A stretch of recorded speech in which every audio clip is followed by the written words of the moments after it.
Hey guys, welcome back to the hardcore world. We are finally getting towards the later stages of the cathedral build, and I'm hoping we can actually finish the outside of this thing in this episode, but you know how projects like these go, you never know how long it'll take. Later on we're going to do that, but another thing we're going to do today is build up a witch farm, which we're actually going to do first. But before we build the witch farm, I want you guys to go down and check to see if you're subscribed, and do so if you haven't already, because it really helps me out. And if you enjoyed the video, I'd really appreciate it if you liked the video. This witch farm is by Ray's Works, so while you're down there, check out the link in the description to Ray's Works channel. Again, this is another one of those farms that's like, there's no point in designing it myself because Ray's Works has already come up with an amazing, compact, easy to build farm. So let's head over to the witch farm and start building that bad boy up. Let's go with a third-person time-lapse just for the outside because it might be kind of fun to, you know, see what I'm doing. And then I will show you some of the more intricate details and stuff.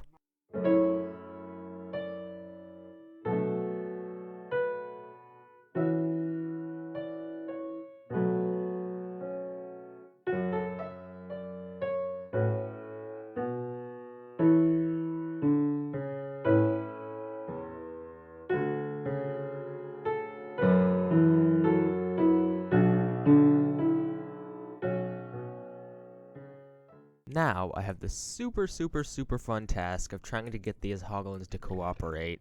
Unfortunately, there isn't a Crimson Forest super nearby where I actually need it, so we're gonna have to walk these guys all the way over to that portal over there, and get them through, over to where we are building the farm. So, we gotta have 3 of these guys. Technically, we could have more for a slightly more efficient farm, but I think I'm just gonna do 1 zoglin per level. Just to make it a little bit easier on myself since the Crimson Forest is so far away. But yeah, here we go. Let's bring this guy over to the witch farm, and he's gonna push all the witches off the ice platform down onto the kill chamber. There we go. Now he's aggro. Come on. What? Oh my goodness.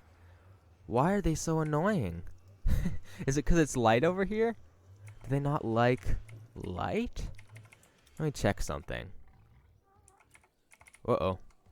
Yeah, so if I put light, like, right here. No, he's fine with that light. So why won't he come near the portal? Alrighty, let's just name tag this guy and come back with a lead, because he is not cooperating at all. Alrighty, let's name tag him and then see what we can do.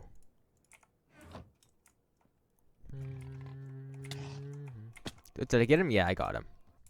So I think having a lead will actually help us get the rest of the hoglins, might make it go a little bit faster to get them over to the portal where they need to go. So let's go see if we can get this guy in now. There he is, just where we left him. So again, we're gonna put on our chest plate so we don't take much damage. But now we should be able to wrangle this guy. Huh, huh, there we go. Hopefully now he really okay. That took a while. I don't know why he didn't want to go through the portal. Anyway, I think we're gonna do this the safe way, and instead of going in right there, we are going to go over here so that we can fly over to him much more safely, because this is the end portal room, which is right next to the swamp hut that we chose, because there aren't really any swamp huts any closer to my house. So just to be extra safe and make sure we don't get trapped in a corner with a hoglin, we are going to come out here and then make our way over there and try to get him to go to the place he's supposed to go. Hopefully this guy didn't die, because there is a chance he's suffocated in a wall. In which, it looks like he might... Oh, no, he's good. Alright, so he is exactly where we need him to be, down on that very bottom level. Which means we can patch up this hole with more ice and go get another guy for the next level. Let's see if we can aggro one of these hoglins without aggroing anything else. Ooh, that was exactly what we wanted. Well, almost. Let's run away real quick and put on our chest plates to make sure we don't take too much damage, and then kill this guy. And then lead this guy. And then we should just be able to hop over here and do the same thing we did with the last one. Look at this guy. He's so cooperative compared to the last one. And again, we're going to have to name tag this guy to make sure he doesn't despawn. Lead through the portal. Uh-oh. There we go. Name tag him. Pull him through. And everything should be all good now. Check that out. Beautiful. Man, this thing was really easy to construct. So now we just have to get rid of all this stuff up here. None of this is permanent. We will get rid of all this. Get rid of the portal. Put a roof on this thing, and honestly, it's ready to go. We just gotta build up like 128 blocks to make an AFK part, or an AFK chamber. And, should be all ready to go. The reason we use zombified hoglins is because witches can throw instant damage potions, but because they're zombified, they're undead mobs, and therefore instant damage potions actually heal them. So there's no danger of them dying in the witch farm. You could use, you know, anything that'll aggro on a witch, but zombie hoglins are about the only thing that will. Okay, so we placed the kill chamber in this thing with a minecart entity cramming system because the campfires didn't do enough damage per second to actually kill the witches because they could just heal. So this thing is working well. It's kind of loud though. But anyway, we've got this thing all built up, and let me get away from the loud area. I had the most trouble I've ever had with any farm getting the AFK platform figured out.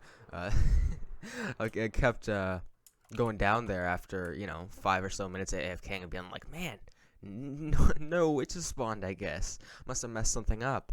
But it turns out, as has happened to me before, I just towered up from the top of the farm instead of the bottom of the farm. And I don't think that accounts for quite as much higher than I was supposed to that I built this farm, but in any case, we finally got an AFK platform that works, and this thing is ridiculously productive. Well, I wouldn't say ridiculously productive, but it is definitely a very efficient farm, meaning that we have basically a infinite source of gunpowder that's super easy to get. Obviously, I think I've been AFKing here for about 10 minutes or so, and I already took out all the gunpowder, but it's about the same as like sugar or redstone, so as you can tell, we already got like a good stack and a half of gunpowder out of this thing. And so I'm really happy that we managed to get this done. It's not the most beautiful farm, and I like patched it up with some other random blocks because I ran out of sandstone, but it's functional, and that's what matters. So anyway, this is a huge success. Now let's head over to the cathedral and do some work on it. Let's hop into montage mode and do a montage of all the work I've done on the cathedral over this past week. Enjoy.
Well, as you can see, we did not finish the cathedral in this episode. We did more than you'd necessarily think. This is pretty much the last big construction section we have to do, meaning that it should be really easy to finish this thing up. So obviously, without the roof on here, it looks a little bit weird and wonky, because this kind of line right here looks extremely crooked, but most of that is just because I kind of built these windows a little bit wrong, and I have to move a couple of blocks down one.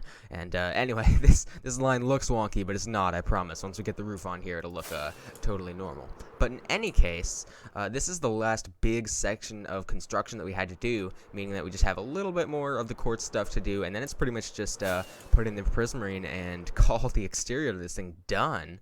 I'm actually like really happy with the timeline of this thing, even if, you know, I was kind of hoping we could get it done this week, but then we have to fill in the flying buttresses, and, you know, there's a couple more things we have to do. But for the most part, although I was a bit ambitious in saying we could possibly finish it this week, we got a lot done, and I'm really proud of what we managed to get done this week. And we still have to connect that up. Okay, there's some stuff we have to do. But in any case, that's going to do it for this episode. I really appreciate you guys tuning in. This was a lot of fun. We finally got finally got a consistent source of gunpowder. My goodness, that was long overdue. What was I thinking, making a wither skull farm before a gunpowder farm? But now we won't have to hunt creepers at night anymore. So, yeah. I hope you guys enjoyed. Thank you so much for tuning in. I'd appreciate it if you went down and checked to see if you're subscribed, and do so if you haven't already. And, yeah, like the video if you enjoyed, and I'll catch you guys in the next one. See ya.